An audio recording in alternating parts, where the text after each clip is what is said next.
Libya Channel 1784 mempersembahkan Dewa Naga Kehancuran, Kematian Su Xiao, Istana Bawah Laut, Kerajaan Atlantis, Cahaya Penghancur Surga. Ketika Su Xiao mengayunkan pedangnya sekuat tenaga ke arah Jie Yan, itu tidak seperti tebasan pada umumnya. Tetapi itu adalah sebuah serangan unik, yaitu semua tempat yang berbahaya di tempat tersebut tampak bersinar lebih terang. Untuk Jie Yan, ia tentu dapat melihat apa yang terjadi sebenarnya. Itu ada serangan penghancur yang menggunakan basis ki cahaya sebagai peledak. Untuk elemen cahaya, sudah bisa dipastikan bahwa itu akan kebanyakan dapat diledakkan. Sementara serangan Su Xiao saat ini, bisa dikategorikan sebagai teknik pemusnah massal karena bahkan mungkin dapat menghancurkan daratan utara dengan kekuatannya. Guyin dan Phoenix S yang berada di bawah sangat terkejut ketika melihat banyak teknik Su Xiao mempengaruhi semua tempat yang ada. Keduanya paham bahwa jika teknik yang dilancarkan oleh Su Xiao selesai, keduanya pasti akan terkena cedera parah paling ringan. Sungguh teknik yang luar biasa. Batin Jie Yan karena ia tentu tahu efek dari serangan Su Xiao menggunakan mata dewa miliknya. Tetapi ia tetap tenang saat ia mengangkat pedangnya ke arah udara. Ini adalah teknik formasi yang ia pikirkan pasti bisa digunakan ketika ia melakukan fusi dengan Xia Yuer. Formasi teleportasi, perpindahan ruang. Dum. Cahaya berwarna ungu pucat menutupi semua tempat yang ada tetapi tidak ada efek apapun yang terlihat. Su Xiao yang menatap itu hanya mencemooh karena merasa bahwa Jie Yan terlalu meremehkan tekniknya yang bahkan diakui oleh Master Sekte Cahaya Suci sebagai salah satu teknik pemusnah massal terbaik yang pernah dilihat olehnya. Duar.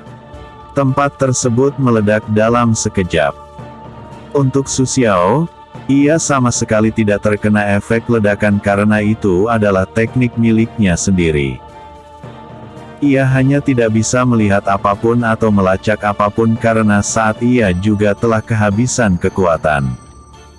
Kali ini, bajingan itu pasti akan mati.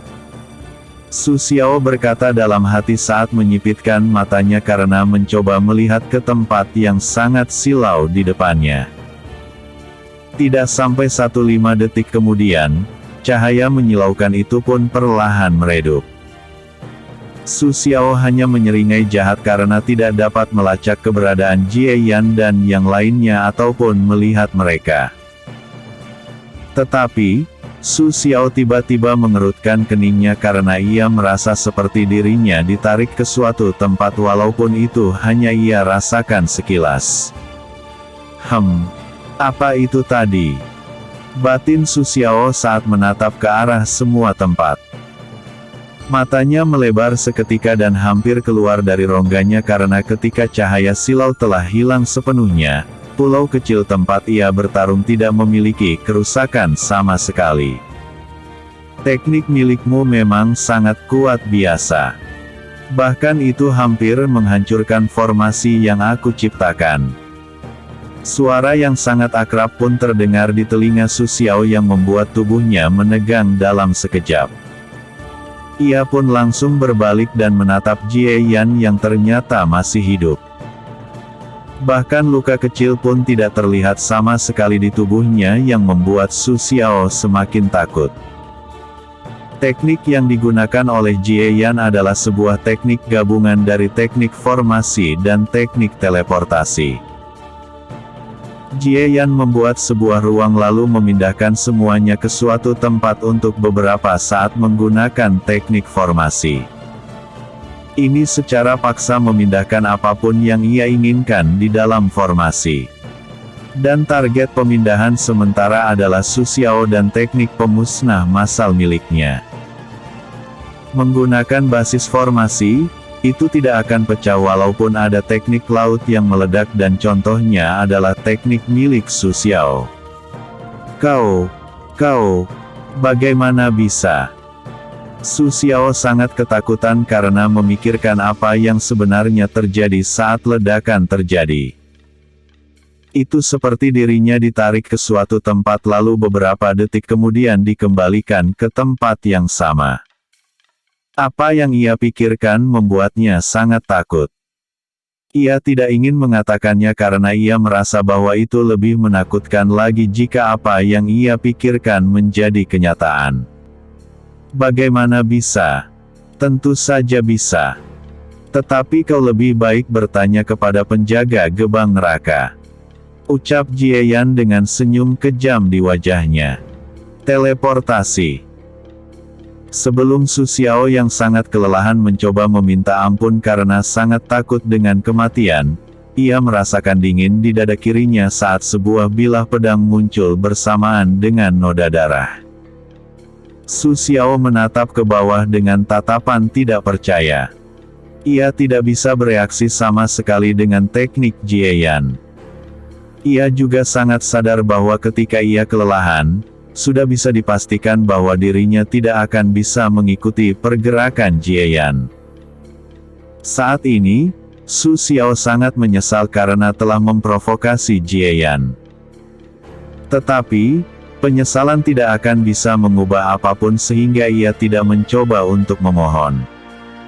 Jie Yan, Sekte Cahaya Suci tidak akan pernah melepaskanmu. Master Sekte memiliki cara melacak siapapun yang membunuhku.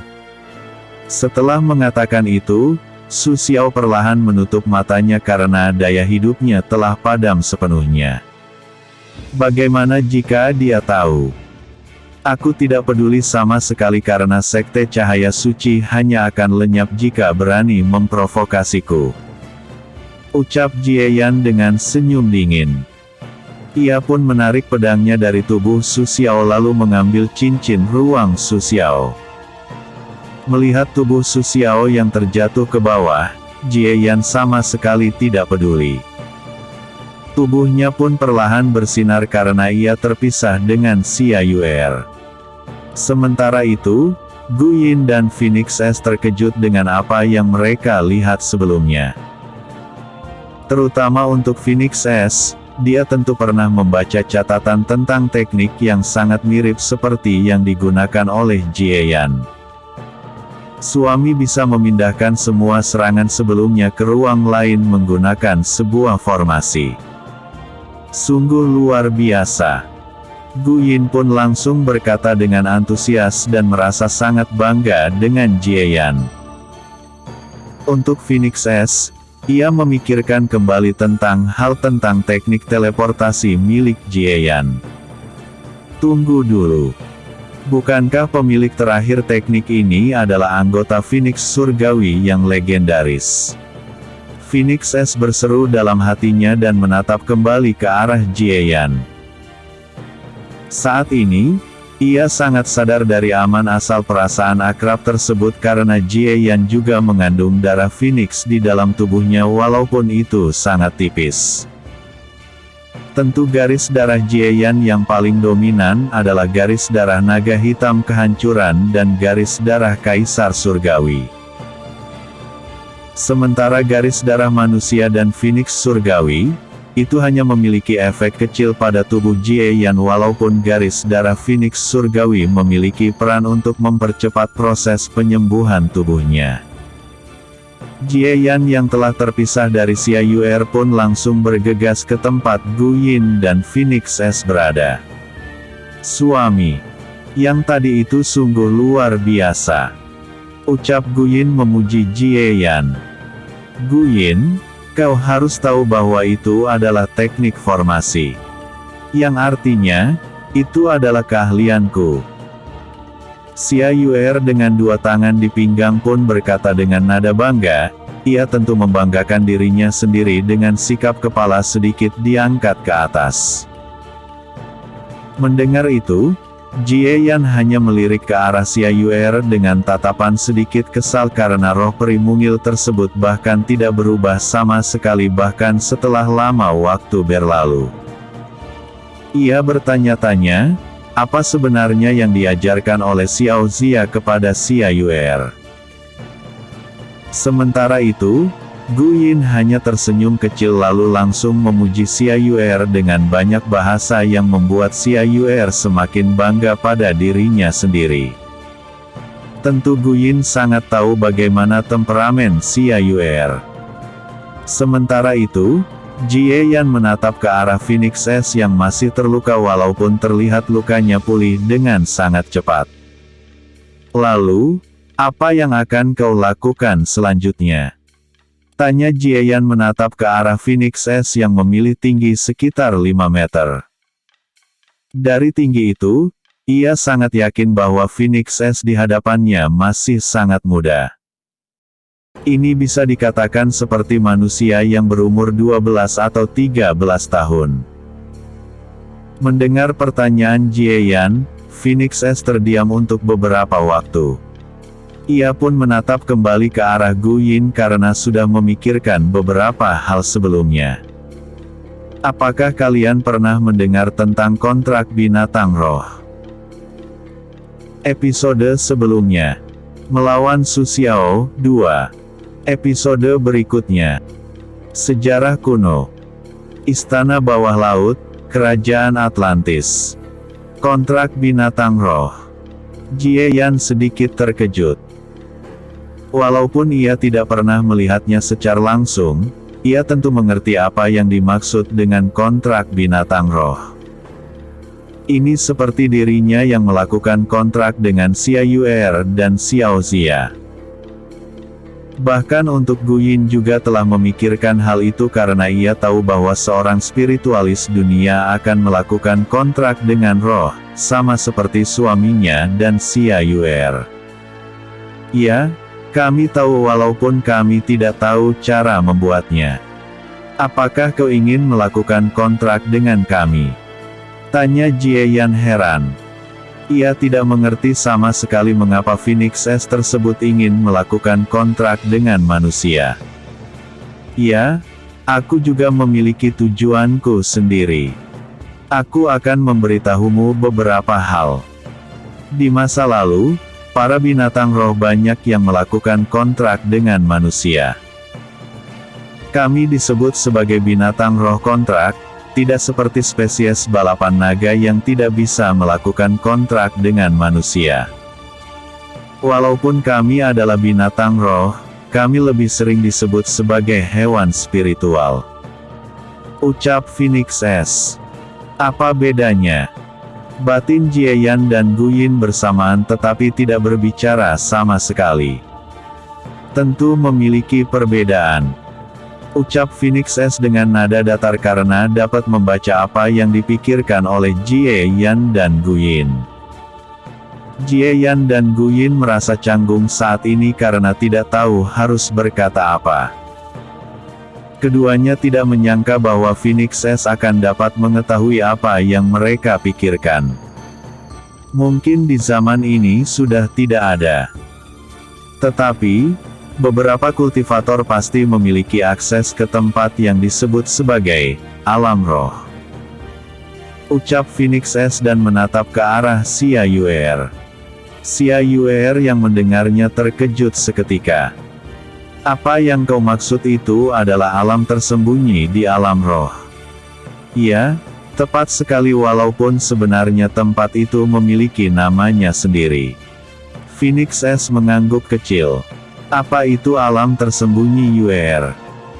Gu Yin bertanya dengan nada penasaran karena Xia Yuer juga terlihat sangat terkejut. Sebelum Xia Yuer berbicara, sosok lainnya pun muncul dari udara tipis. Dia tidak lain adalah seorang wanita cantik panas yang tidak lain adalah Xiao Zia. Apakah kau berasal dari alam kuno mistis? Tanya Xiao Zia. Kau? Phoenix S menatap Xiao Zia seolah-olah ia pernah melihatnya entah kapan. Kau sepertinya pernah mengenalku. Itu tidak akan mengherankan sama sekali karena bisa dikatakan, aku adalah salah satu dari roh yang pernah mengacau di alam kuno mistis. Ucap Xiao Zia acuh tak acuh. Roh Dewi Kematian. Phoenix S pun langsung melompat ke belakang. Udara di sekitarnya tampak menjadi sangat dingin, semua permukaan tanah langsung membeku dalam sekejap. Apakah dia mengenalmu? Tampaknya kau dahulu sangat jahat wanita. Ucap Xia Yuer dengan nada tidak puas karena menakuti-nakuti tunggangannya.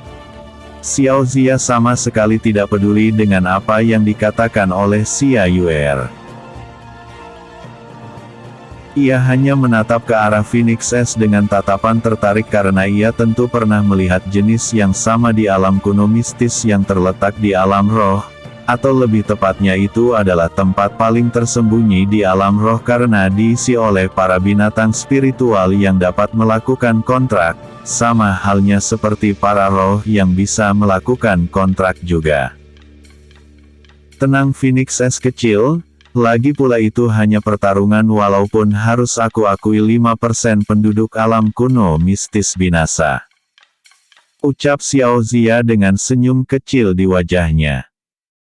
Ia langsung mengenang masa-masa tersebut, itu adalah masa di mana ada beberapa eksistensi kuat yang memegang beberapa wilayah. Contohlah adalah dirinya sendiri yang menguasai alam roh, Dewa Sage yang menguasai alam abadi, Pangeran Iblis yang menguasai alam iblis dan yang terakhir adalah, Dewa Serigala Iblis Kegelapan yang menguasai alam kuno mistis walaupun tempat itu juga terletak di alam roh. Ini seperti alam abadi dan alam iblis, mereka saling tumpang tindih. Dan alam roh dan alam kuno mistis juga sama. Inilah alasan mengapa Xiao Zia sangat kenal dengan wayang bencana milik Changlan. Dikatakan bahwa di zaman kuno, banyak serigala iblis kegelapan yang ada. Tetapi 90% populasi mereka tiba-tiba menghilang, menyisakan keturunan cabang yang dipimpin oleh satu serigala iblis kegelapan berdarah murni. Suku itu kemudian disebut sebagai suku Kitsune, dan akhirnya memenangkan tahta dari para binatang roh kontrak di alam roh mistis. Xiao Zia juga mengetahui sedikit informasi bahwa dahulu serigala iblis kegelapan bukanlah binatang roh kontrak, mereka sama seperti para naga. Tetapi itu berubah karena suatu hal dan sampai saat ini, Xiao Zia masih tidak paham apa alasannya. Phoenix S tampak bernafas dengan sangat cepat ketika mendengar apa yang dikatakan oleh Xiao Zia. Terapi ia pun langsung menenangkan dirinya karena benar bahwa itu hanya karena pertarungan antara penguasa, roh Dewi Kematian melawan Raja Binatang Roh Mistis. Alasan mengapa hanya sedikit populasi yang lenyap, itu dikarenakan kekuatan Xiao Zia di masa itu setara dengan Raja Binatang Roh Mistis yang tidak lain adalah wayang milik Changlan. "Kenapa kau ada di sini?" tanya Phoenix S dengan nada dingin. Walaupun ia masih muda, ia mengetahui informasi tentang pertarungan itu karena dicatat di semua pengetahuan yang ada di alam kuno mistis. "Kenapa? Aku saat ini adalah roh kontrak Jieyan," ucap Xiao Zia menunjuk ke arah Jieyan. Mata Phoenix S membelak tidak percaya karena tidak menyangka bahwa roh paling kuat di zamannya akan menjadi roh kontrak seseorang. "Lalu, apa yang terjadi pada alam roh mistis?" tanya Phoenix S buru-buru karena ia disegel ketika bencana besar terjadi tempat tersebut. "Aku tidak tahu karena aku pasti lebih dulu disegel sebelum apa yang terjadi di alam kuno mistis terjadi menurut apa yang kau ingat," jawab Xiao Zia. Alam kuno mistis pernah hampir hancur di tangan seseorang yang bernama Dewa Sage di zaman kuno. Inilah yang dikatakan oleh ayahku. Tetapi diselamatkan oleh seseorang yang bernama... Siapa ya? Kenapa aku tampak seperti lupa?" gumam Xia Yuer dengan wajah linglung. Xiao Zia memutar matanya ke arah roh peri mungil tersebut karena tentu tahu siapa yang dimaksud oleh Xia Yuer. Nama orang itu tidak bisa disebutkan sama sekali kecuali di alam roh. Dan dialah yang mengalahkannya di masa lalu dan menyegelnya di Gunung Safir. Sampai saat ini, Xiao Zoya tidak tahu metode apa yang dibuat oleh Kaisar Manusia generasi kedua untuk menekan informasi tentangnya di dunia manusia ataupun di dunia abadi. Ia tentu pernah mencoba ingin menyebutkan namanya tetapi ia juga seolah-olah lupa siapa dia sebenarnya. Percakapan Xiao Zia, Phoenix S dan Xia Yuer tentu didengar oleh Jie Yan dan Gu Yin. Untuk Jie Yan, ia telah menebak siapa yang dimaksud oleh Xia Yuer walaupun keberadaannya seperti tidak tercatat sama sekali. Tetapi ia yakin bahwa dia adalah orang yang ia temui di Lembah Naga dan merupakan pemilik Bahtera kuno. Dewa Sage. Informasi dari ayahmu. Phoenix S pun terkejut dengan informasi tersebut. Ia sangat marah karena tentu tahu siapa Dewa Sage, penguasa yang dianggap setara dengan roh Dewi Kematian, Pangeran Iblis dan juga Raja Binatang Roh Mistis. Ia juga menebak-nebak bahwa Xia Yuer adalah anggota kerajaan dunia roh peri sehingga bahkan mengetahui informasi zaman kuno. Yuer, apa kau benar-benar lupa siapa yang mengalahkan Dewa Sage? Tanya Gu Yin penasaran. Aku ingat, tetapi ada yang aneh.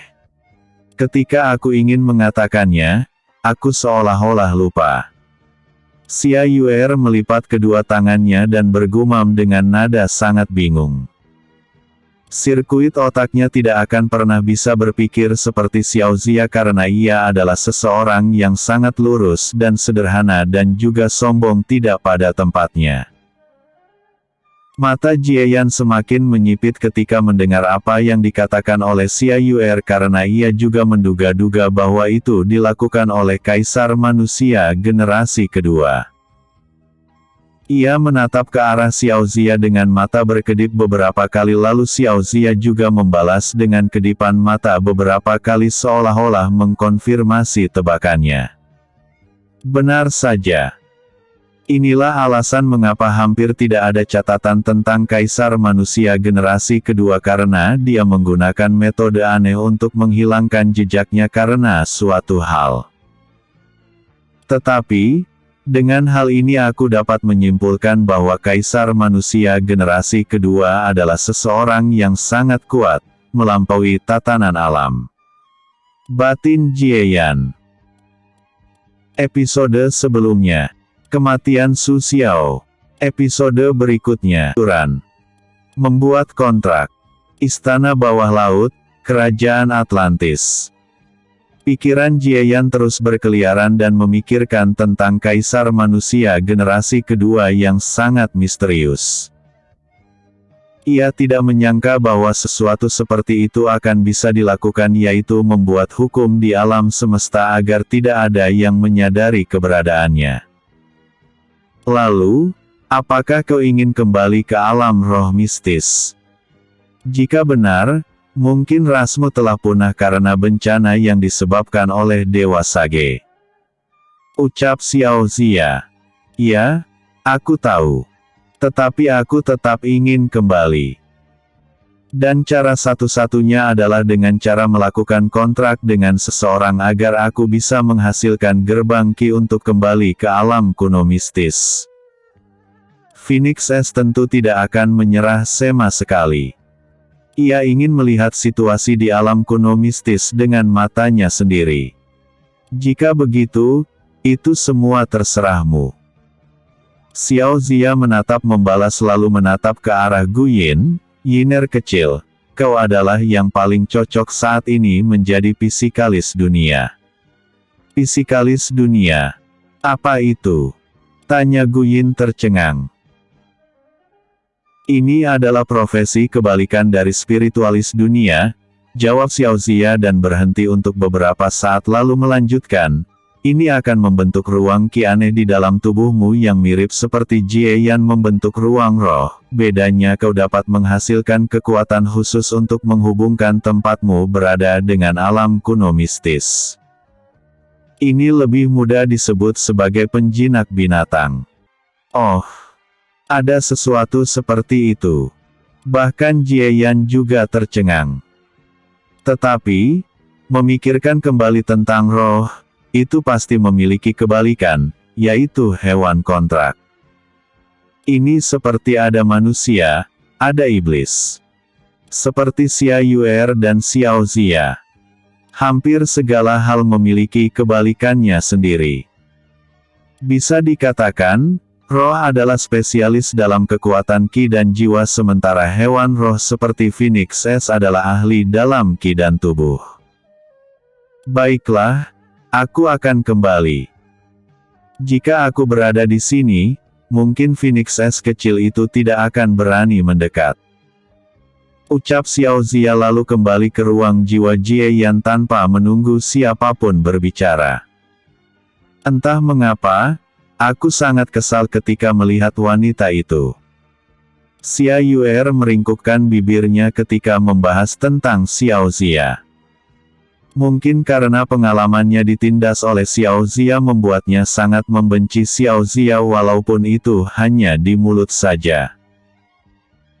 Tentu saja ia tidak tahu bahwa dalam hatinya ia menganggap Xiao Zia sebagai rekannya yang paling bisa dipercaya walaupun ia sangat marah ketika ingat tentang penindasan yang ia lalui.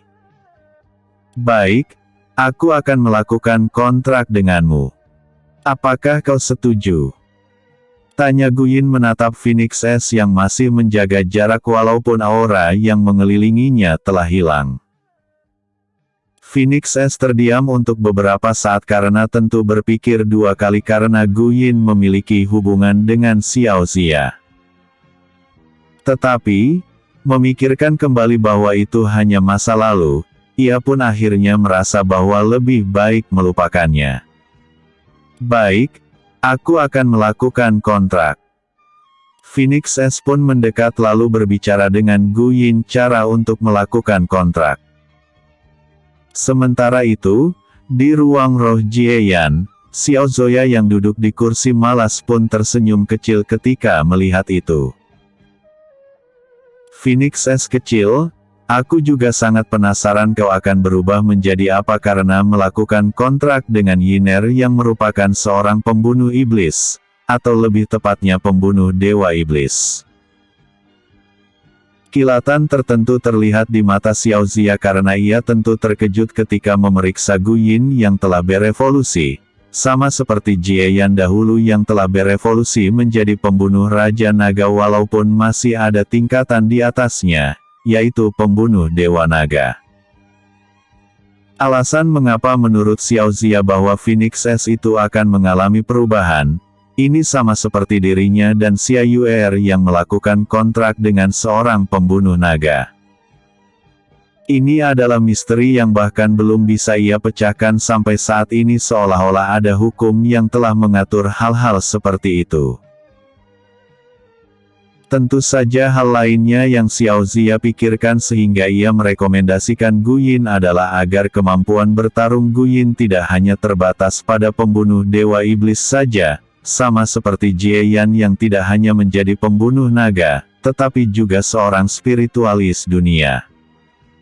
Dengan kemampuan fisikalis dunia, Guyin akan mendapatkan kemampuan fusi dengan Phoenix S. Kebetulan keduanya memiliki atribut yang sama sehingga kecocokannya juga sangat tinggi. Dengan begini, kemampuan bertarung Guyin akan meningkat ke level lain.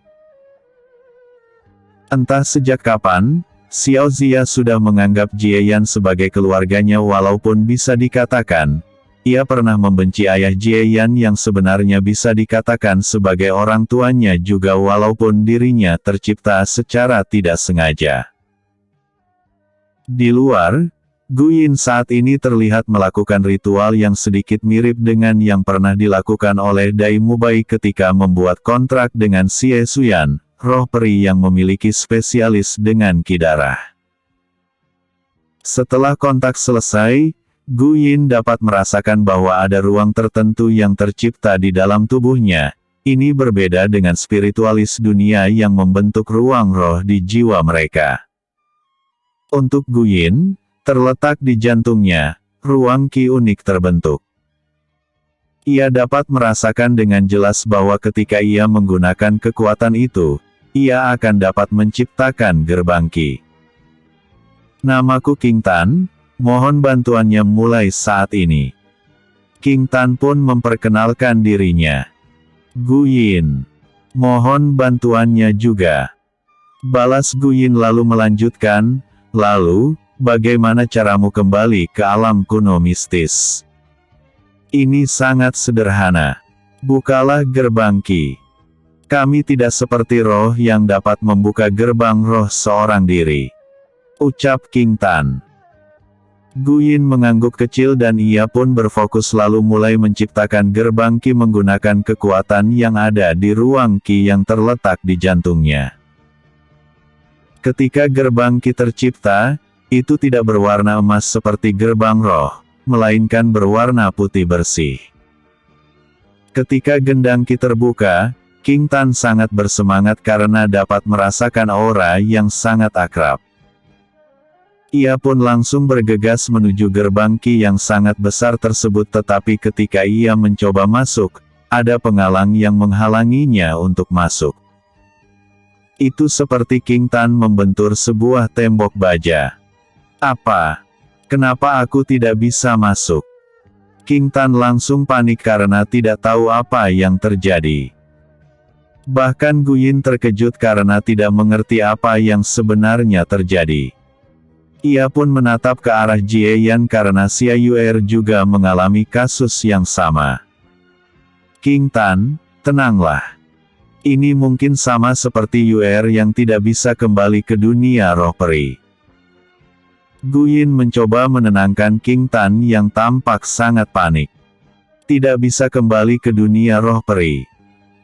King Tan langsung menatap ke arah Xia Yuer untuk mencari jawaban apakah hal yang sama juga terjadi pada dirinya. Ya, kau sama seperti wanita menyeramkan sebelumnya.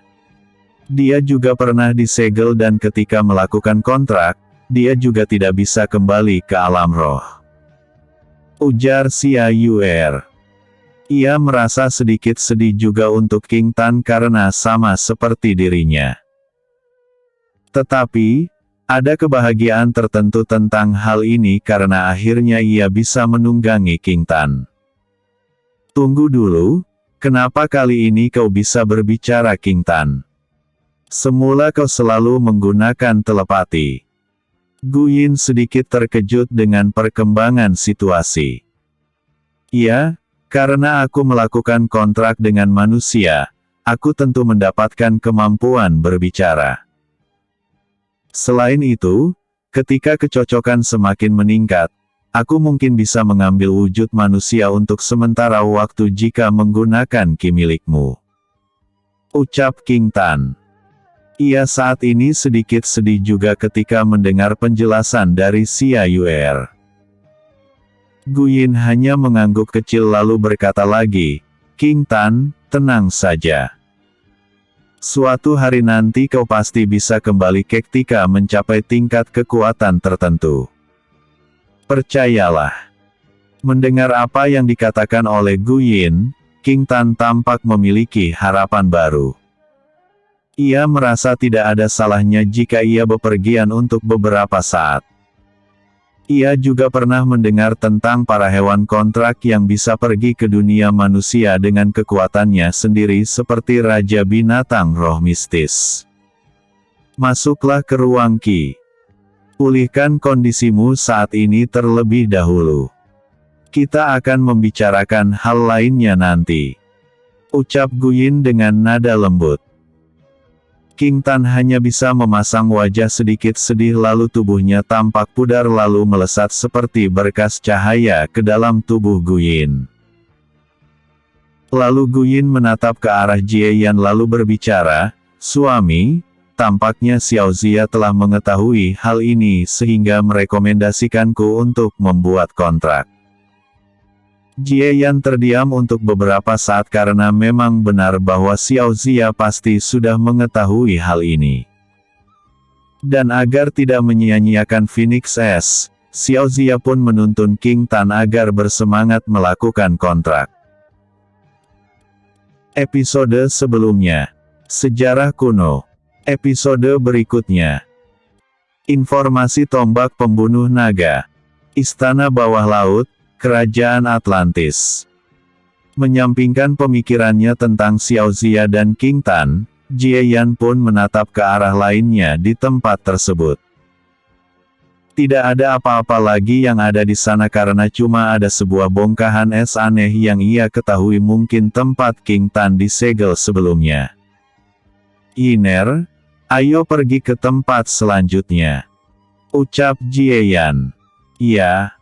Gu Yin mengangguk kecil. Ia langsung terbang mengikuti Jie Yan dan mencoba memeriksa apa sebenarnya fungsi utama dari ruang Qi yang ada di dalam tubuhnya. Di saat itu juga, ia sesekali berkomunikasi dengan King Tan. Sesampainya di pintu yang akan membawanya ke tempat lainnya, Jie Yan melihat sekilas ke arah pintu sebelumnya.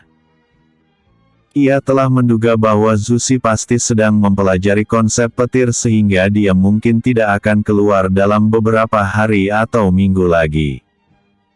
Jie Yan sama sekali tidak peduli dengan hal itu karena ia sama sekali tidak memiliki hubungan dengan Zusi. Ketika Jie Yan dan Gu Yin melewati pintu, keduanya tiba kembali di aula istana yang begitu besar. Ini seperti lantai atas istana, luasnya sama seperti aula istana lantai pertama. Sudah banyak kultivator yang mencapai tempat tersebut, tanda semua jalan yang dilalui akan berakhir di tempat tersebut. Dari pemahaman Jie Yan, Dewi Laut Xingxin menciptakan semua tempat itu agar banyak dari kultivator yang menerima manfaat besar. Tidak tahu apa tujuannya yang sebenarnya, ia merasa bahwa Dewi Laut Xingxin saat ini terlihat seperti seorang dewi yang adil. Ketika menatap apa yang ada di dalam aula raksasa tersebut, Jie Yan sedikit paham kenapa jalan-jalan menuju ke tempat utama dipisahkan. Ini dikarenakan hanya ada satu benda yang berada di tempat tersebut. Hanya satu kultivator yang akan memilikinya sehingga Dewi Laut Xingxin menciptakan tempat agar semua kultivator yang tidak mendapatkan benda utama di istana tersebut memperoleh manfaat lainnya. Kau akhirnya tiba di sini. Apa kau menemukan sesuatu berharga di jalan yang kau ambil? Suara seseorang yang dikenal oleh Jie Yan pun terdengar di telinganya. Ia pun menoleh dan menatap ke arah Dai Mubai yang berjalan ke arahnya. "Ya, kami memiliki beberapa panen. Dengan ekspresi yang kau buat, tampaknya kau mendapatkan manfaat besar juga," ucap Jie Yan. Dai Mubai mengangguk lalu membalas kembali, "Ya, panen kali ini cukup bagus. Lebih bagus daripada yang aku peroleh di luar. Lalu, apakah kau ingin bersaing dengan semua kultivator di sini untuk mengambil benda itu?" Tatapan Jie Yan tertuju pada tengah-tengah aula raksasa. Ia menatap apa yang ada di sana dengan seksama menggunakan mata dewa miliknya. Apa yang ada di sana adalah sebuah pilar Qi berwarna biru laut dan di tengah-tengah pilar Qi tersebut terdapat sebuah benda yang tampak sangat unik. Benda tersebut menyerupai sebuah jantung, tetapi berwarna biru tua dengan liris-liris unik berwarna biru muda. Aku tidak tahu. Tetapi aku juga ingin mencoba karena penasaran apa sebenarnya benda itu, ucap Jie Yan. Dai Mubai hanya mengangguk. Ia pun menatap ke arah tempat Jie Yan melihat. Di tempat itu, saat ini terlihat sekitar 40 kultivator. Mereka semua adalah kultivator generasi muda, elit di antara para elit. Semua dari mereka memiliki kultivasi rata-rata tingkat alam sage tahap ke-6. Bisa dipastikan bahwa semua kultivator yang masuk ke istana bawah laut telah menerima banyak manfaat. Sebab, semua kultivator yang masuk sebelumnya rata-rata memiliki kultivasi tingkat alam sage tahap kedua sampai keempat. Dan akhirnya, kebanyakan dari kultivator generasi muda akan menembus dua tahap kultivasi. Ketika sedang melihat-lihat sekelilingnya, tatapan Jieyan tertuju pada sebuah pintu tertentu. Dua sosok wanita keluar dari pintu tersebut. Keduanya tidak lain adalah Xiao Yu dan Lan Qinzu. Oh, tampaknya keduanya juga mendapatkan manfaat besar hanya dari ekspresi keduanya. Batin Jieyan saat menatap Xiao Yu dan Lan Qinzu yang berjalan ke arahnya sambil menatap ke arah pilar cahaya biru laut yang ada di tengah aula istana. Tampaknya kalian berdua memang menemukan sesuatu yang sangat berharga sampai-sampai kultivasi kalian mencapai tingkat alam sage tahap ketujuh. Ketika Xiao Yu dan Lan Qinzu tiba di dekatnya, Jieyan berkata dengan sedikit emosi di nadanya. Ia tidak menyangka bahwa kedua adiknya itu akan melewati level kekuatannya.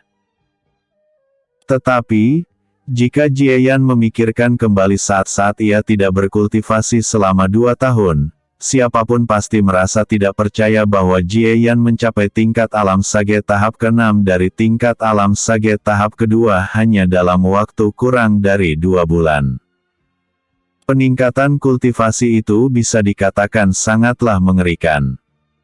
Bahkan untuk Xiao Yu dan Lan Qinzu, keduanya telah mencapai tingkat alam sage tahap keempat ketika pertama kali masuk. Hehehe, akhirnya aku lebih kuat darimu kakak. Lan Qinzu berkata dengan nada bangga saat mengetahui bahwa kultivasinya 1 tahap di atas Jieyan. Xiao Yu di sisi lain hanya melirik ke arah Lan Qinzu karena menyombongkan diri di hadapan Jieyan. Ia juga ingin melakukannya tetapi sangat malas karena banyak kultivator yang berada di tempat itu. Siapa ini? Xiao Yu penasaran ketika melihat ke arah Xia Yuer yang duduk di kursi VIP-nya. Xia Yuer yang sedang menatap ke arah Xiao Yu dan Lan Qinzu juga sangat penasaran dengan keduanya terutama ketika mendengar bahwa Lan Qinzu memanggil Jieyan sebagai kakak.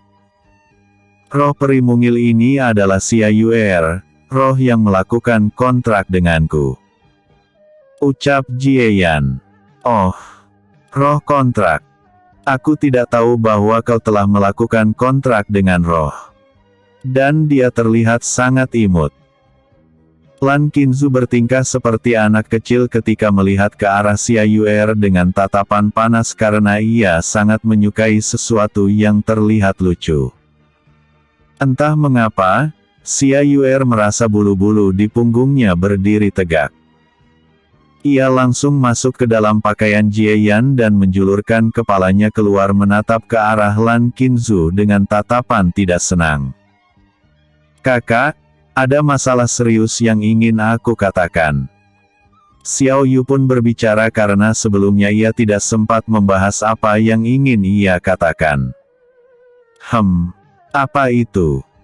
Tanya Jieyan ketika melihat Xiao Yu yang tampak sangat serius. Ini tentang tombak pembunuh naga. Jawab Xiao Yu. Mata Jieyan menyipit sedikit ketika mendengar kata-kata Xiao Yu. Tombak pembunuh naga adalah senjata yang selalu ia andalkan dahulu. Tetapi itu terjatuh ketika ia tewas di dimensi naga. Ada apa dengan tombak itu? Tanya Jieyan. Kau harus segera mengambilnya karena sangat banyak naga yang tewas karena berniat mencoba mengklaim tombak itu. Tampaknya tombak pembunuh naga hanya mengakuimu walaupun aku dan Qinzu juga bisa mengangkatnya. Namun, kami dengan cepat kehabisan ki jika menggunakannya dalam waktu beberapa menit. Untuk para naga lainnya, kebanyakan dari mereka bahkan tidak mampu mengangkat tombak itu. Dan beberapa naga yang mencoba mengangkatnya secara paksa pun tewas karena semua kekuatan serta darahnya diserap oleh tombak pembunuh naga.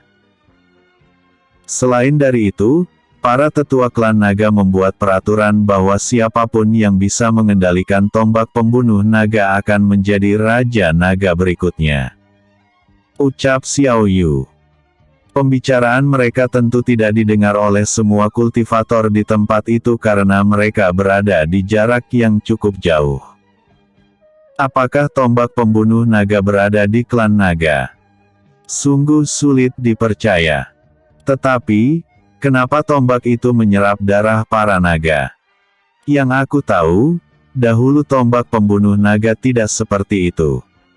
Kerutan muncul di wajah Jie Yan karena merasa ada yang aneh dengan tombak pembunuh naga. Iya, klan naga dibuat di tempat dimensi naga yang hancur sebelumnya. Tombak itu berada di sebuah bukit kecil, itu saat ini menjadi tempat suci para naga. Ujar Lan Qingzu. Dai Mubai dan Gu Yin hanya diam mendengarkan.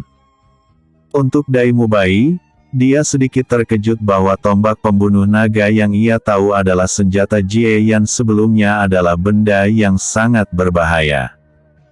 Apakah ada hal lainnya tentang tombak pembunuh naga? Tanya Jie Yan lagi. Ya, dan ini adalah yang paling tidak terduga. Xiao Yu mengangguk kecil lalu melanjutkan dengan nada sedikit muram, sebelumnya, ada seseorang yang bisa menggunakannya, dan dia bukan berasal dari klan naga. Walaupun dia hanya bisa menampilkan sekitar 30% kekuatan tombak pembunuh naga, ini juga menjadi masalah karena dia berniat mengklaim dirinya sebagai Raja Naga walaupun dia bukan seekor naga. Episode sebelumnya. Membuat kontrak. Episode berikutnya.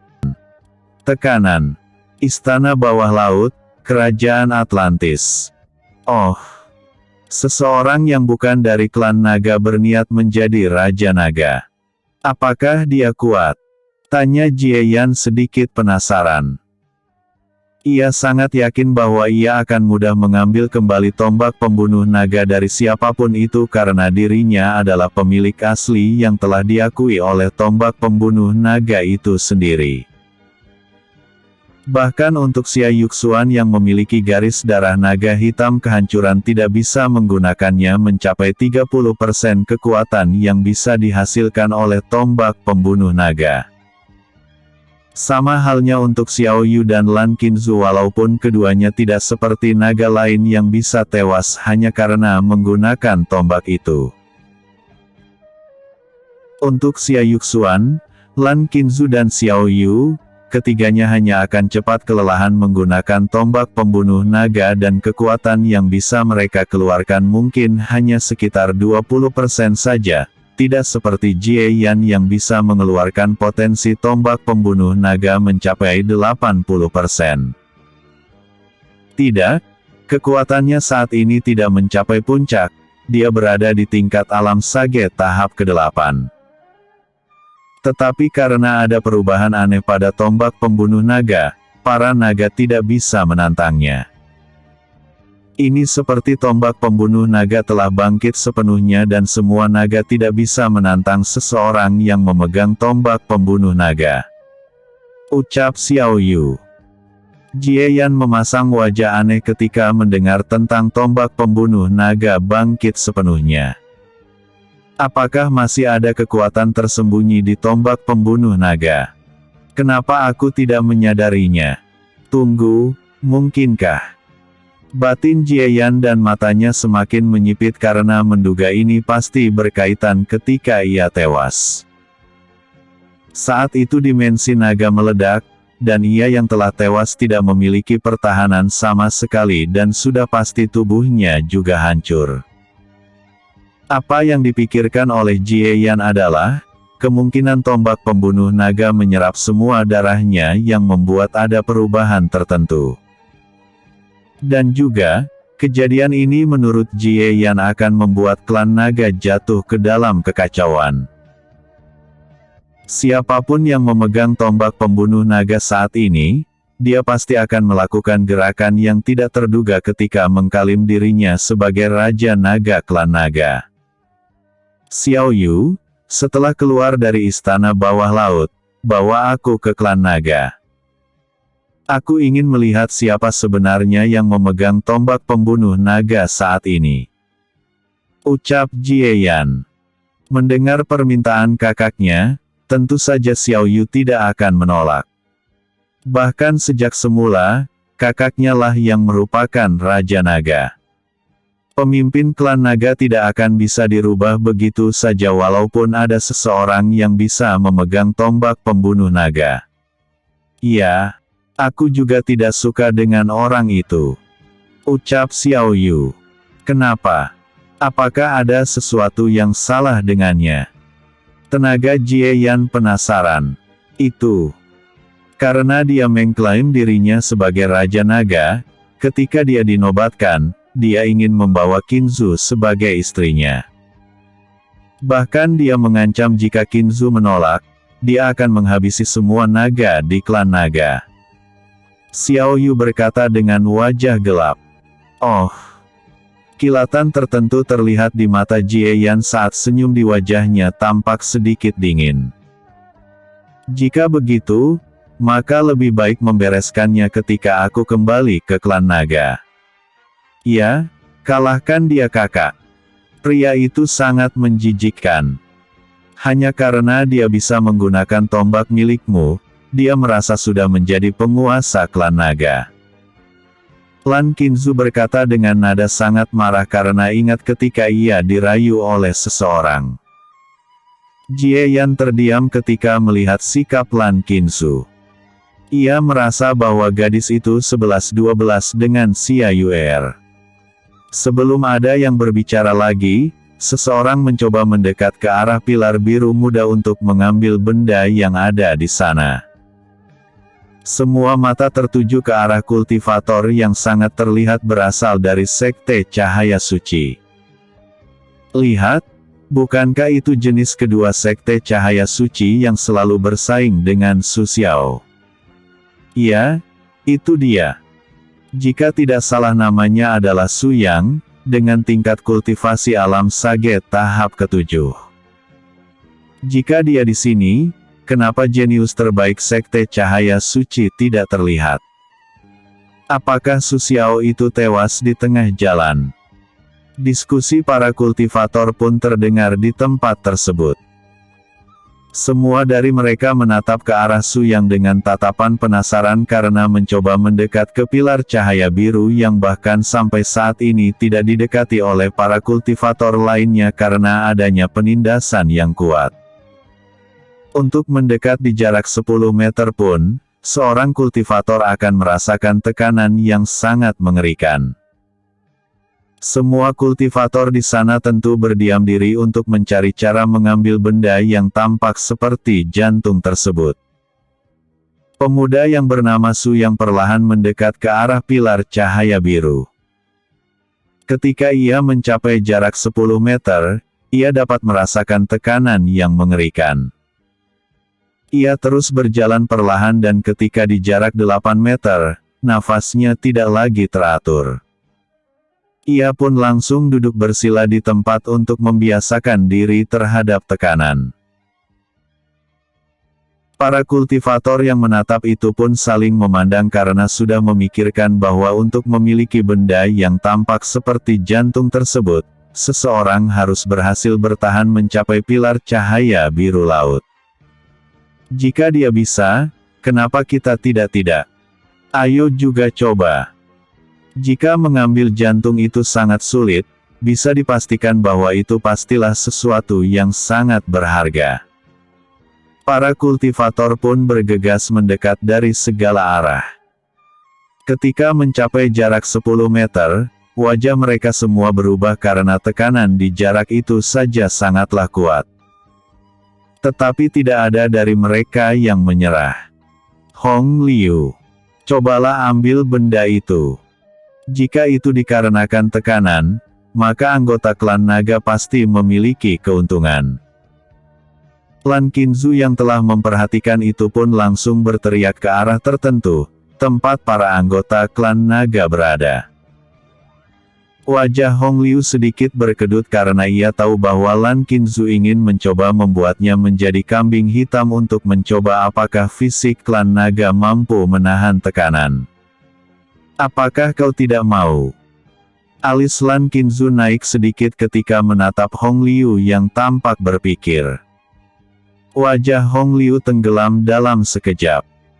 Ia tentu tahu bahwa jika ia menolak, Lan Qingzu pasti akan menindasnya. Hampir tidak ada generasi muda yang dapat bersaing dengan Lan Qingzu selain dari Xiao Yu. Baik. Aku akan mencobanya. Hong Liu mengangkat kedua tangannya seperti seseorang yang menyerah. Ia pun menatap ke arah semua anggota klan naga lainnya terutama Dikin yang saat ini kultivasinya telah mencapai tingkat alam sage tahap ke-6 juga, sama seperti dirinya. Mata Hong Liu berkedip beberapa kali karena tentu ia membuat isyarat agar semua anggota klan naga bergerak. Para anggota klan naga langsung memasang wajah jelek tetapi semua dari mereka tidak ada yang membantah lalu bergegas ke arah pilar cahaya biru laut untuk mencoba tekanan yang ada di sekitar pilar ki tersebut. Melihat semua anggota klan naga bergerak, Jie Yan hanya bisa terdiam karena sangat yakin bahwa sifat Lan Qingzu 11-12 dengan Xia Yuer. Ini adalah tipikal seorang tuan putri yang cukup sombong. Dan Lan Qingzu adalah tipe yang suka menindas orang lain, sama seperti Xia Yuer yang sangat suka menindas roh peri lainnya. Episode sebelumnya. Informasi tombak pembunuh naga. Episode berikutnya. Mencoba keberuntungan.